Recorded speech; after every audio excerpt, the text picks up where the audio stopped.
Frogs and the Ox.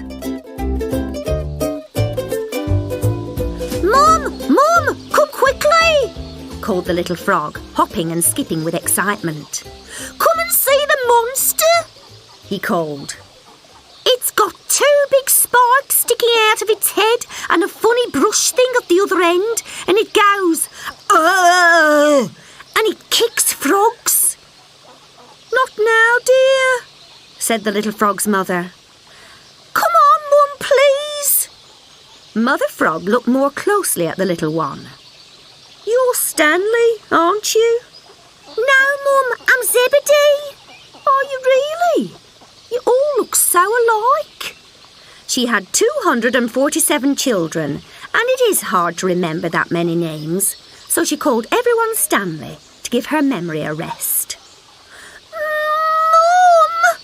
cried Zebedee. I haven't finished breakfast, dear. The little frog hesitated. Can I have some then? No, Stanley, she said. You're not a tadpole anymore. Go and find your own slugs. And stop jiggling about. You're giving me a headache. I'm not jiggling about. I'm hopping about. Well, stop it. It looks like exercise, and I can't be having that sort of thing. How would it be if I were to flip and flop about like you, doing exercise? The little frog thought about it. You wouldn't be so podgy, he said. Exactly, said his mother. You don't get a jelly belly like mine by exercising. I get all the exercise I need chewing. Now, what's all the fuss about? It's an ox, and it's really gross, and his shoes have split down the middle.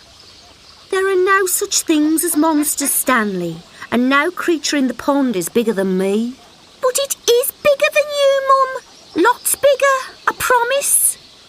Right, said his mum. We'll see about that. I'll go with you, and if you're telling fibs, you'll have no worms for a week.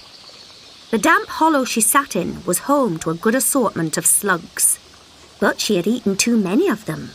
The big jelly belly she was so proud of made it difficult to get about. Now she could only half hop and flop and then stop. Hop, flop and stop until she was all tired out and could go no further. Stop, Stanley. You've only moved half a metre, Mum. Far enough, she wheezed. She took a deep breath, and then she took a deep breath, and then she took a deep breath. Is the ox as big as this? She asked. She sounded odd, because it's hard to speak, blown up like a beach ball. Much bigger than that, said the little frog.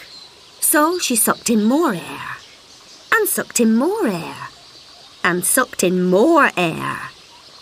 No, Mum, it's still bigger. So she took in another breath, and she shot into the air like an escape balloon that zips around the room making rude noises because you let go of the end. She yelled, looping the loop and fizzing off in all directions before crashing with a spectacular splash right in front of the ox. The ox looked bored with the whole thing. Water dribbled from his mouth. Stanley! She called back to the little frog, a field and a half away. Let that be a lesson to you. But the lesson was hers, really.